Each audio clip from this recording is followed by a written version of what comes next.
político, pero el tema de la obediencia nos cursa, el tema de la sumisión, cómo remirar esos aspectos dentro del grupo que estamos aquí, porque allá pasa, aquí también pasa en todo lado, pasa en la sociedad española igualmente. Entonces, ¿cómo remirar estas situaciones? Y dentro de esta posible participación también, cómo remirarnos en función de la participación, sí, como nosotros como inmigrantes LGBT, pero también cómo estipular esta articulación como GLT, como otras organizaciones migrantes, en la medida de romper estas situaciones homofóbicas que existen. Porque lo que yo he percibido desde que estoy aquí, que las realidades latinas, básicamente, no estamos articuladas con los movimientos o organizaciones migrantes que están en España. Por ejemplo, en Ecuador hay un montón. Hay como 25, 30, 50 asociaciones entre grupos de barrio, de fútbol, de lo que sea. Hay un montón, pero ninguno, o sea, no hay. O sea, lo que yo percibo es que no hay un trabajo armado. Entonces, por ejemplo, a mi manera de ver, de mirar, para generar posibilidades de cruces transfronterizos y como nacionalidades diversas y culturales en este sentido, habría que mirar cómo establecer este tipo de relaciones. Y esta lógica de la plurinacionalidad, que me gustaría, no sé cómo, mientras estaba en Ecuador realmente no lo mirábamos mucho, pero ahora aquí creo que es un concepto fundamental a lo mejor para remirarlo. Hacer esta relación con identidades sexuales, porque ellos nos va a permitir a mirar cuáles son los puntos de encuentro, sobre todo porque en América Latina últimamente hay una división en la región. El gobierno de Evo Morales, Ecuador, Venezuela se los asocia, mientras que hay también otra lógica liberal como Colombia, Perú, Chile. Entonces hay como dos tensiones en el grupo y ambas, como se ven en el sur, también se las ven acá y se ven también en nuestros movimientos. Entonces, ¿cómo remirar todas estas situaciones que pasan por el cuerpo, que pasan por la cultura y que pasan por la acción política? Hasta allí, porque no tengo soluciones, son cosas lanzadas como propuestas que si se cree bien se pueden ir sumando en el proceso o remirando o reestructurando, pero es un poco por donde yo desde afuera, porque no es que está tampoco militando grande tiempo acá, ni tampoco he estado articulada con las organizaciones migrantes, pero he ido como percibiendo y mirando, y yo creo que la propongo como pautas para la discusión.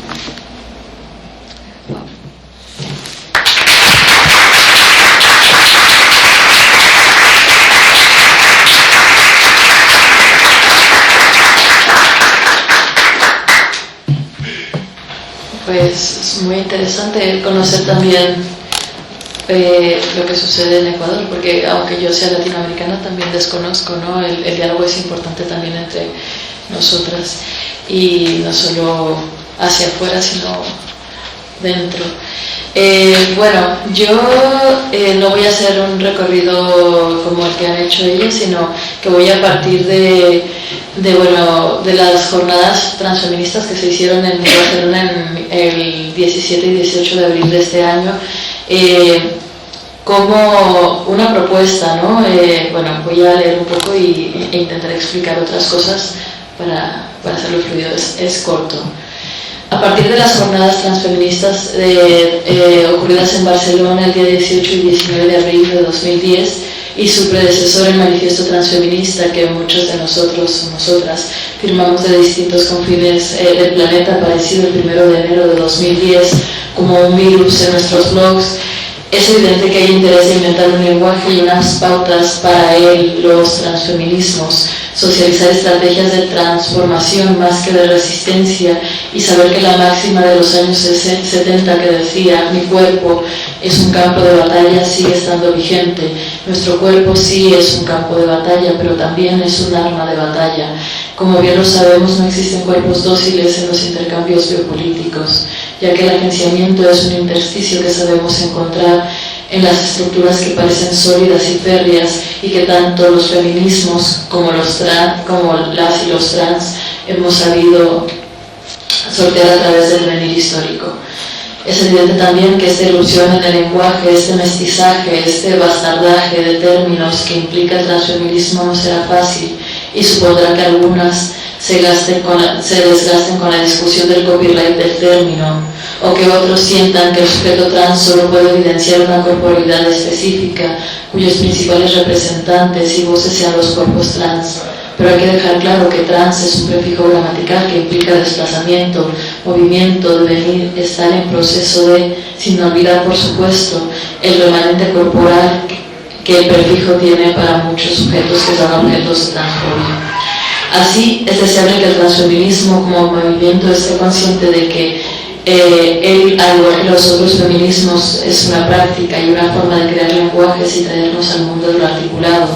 una forma de decir que no hablarán por nosotras, que estamos trabajando revueltas teórico-lúdico-prácticas, revueltas que implican cuerpos reales y afectos en su gran espectro, incluyendo los afectos negativos como la ira, el odio, la violencia, y que como estamos empezando seguramente se quedará mucho por el camino. El transfeminismo no debe ser visto como un movimiento inclusivo a cualquier coste, sino como un posicionamiento crítico que acogerá a todos aquellos que quieran dialogar y actuar desde las prácticas feministas, pues no es un movimiento que dé la bienvenida per se. En mi caso no deseo que seamos tolerantes e hiperdisponibles, sino que como movimiento abramos los espacios a todos aquellos devenires minoritarios que tienen una conciencia crítica ante las hegemonías. No valen las categorías express ni las labelizaciones de quita y pon. El transfeminismo es un movimiento político que implica activismo, militancia, hecha desde sitios que no se emparenten con una izquierda machista y jerárquica, obviamente menos con una derecha, y no solo desde una oposición dicotómica ante la hegemonía. Yo hablo desde mis transversales como sudaca, desde un cuerpo articulado como femenino del cual me reapropio en mis prácticas de resistencia y al cual uso de forma estratégica según el contexto y la geopolítica en la que me encuentre. Entonces, hablo desde una voz de high femme, lipstick lesbian, transfronteriza, malinche, traidora, trilingüe, mestiza, bastarda y sudaca, que ha ido a la universidad, ex-mex, puta, precaria, plumífera y sin ganas de arrodillarse. Es desde aquí desde donde lanzo el reto a las otras sudacas, que como yo, sabemos que ser sudaca no se reduce a un mapa, sino a la redistribución geopolítica de la violencia y la tercermundización del primer mundo, y que vivimos en diásporas y ahora nos encontramos por accidente, decisión o circunstancias económicas o aleatorias en el Estado español y que hacemos alianzas con el transfeminismo. Lanzo el reto de la incomodidad y la autocrítica, es decir, lanzo la propuesta de curarnos nuestras propias categorizaciones y ser agentes activos en la construcción de la discursividad transfeminista. No quiero que mis intersecciones, mis transversales, mis privilegios inversos, que me victimizan desde afuera, borren toda la complejidad y la agencia que desde mis infortunios geopolíticos he sido capaz de desarrollar. No quiero que mis opresiones se conviertan en un eslogan para mí, que se vuelvan un escudo y me impidan argumentarme desde otros sitios y desde el posicionamiento geopolítico actual. No quiero ir siempre de sudaca víctima, quiero decirles a la cara que no soy un afiche que queda lindo en sus pisos y en sus casas ocupadas, que se atrevan a dialogar conmigo teniendo en cuenta que mis transversales no son lo único que me circunscriben. Yo no soy unidimensional ni la suma de mis opresiones. Soy la suma de mis opresiones y mis circunstancias y mis faltas, pero por eso quiero poner el reto de pensar y crear lenguajes desde un sitio que no olviden ni invisibilicen las opresiones de nuestros cuerpos y países, pero que no sean mi bandera ni mi carta de presentación, y exijo un reto y una coherencia y un estar a la altura de las circunstancias. Así que mi reto para las sudacas transfeministas y para el resto del movimiento es que no se me impida crear, no se invisibilice las categorías que hemos ido creando juntas. Yo hablo desde un sitio en el que no se circunscribe ya mi cuerpo a la geopolítica de donde vengo, que sería, yo soy de Tijuana, del norte de México, pero no vivo ahí desde hace mucho tiempo y estoy metida en los movimientos y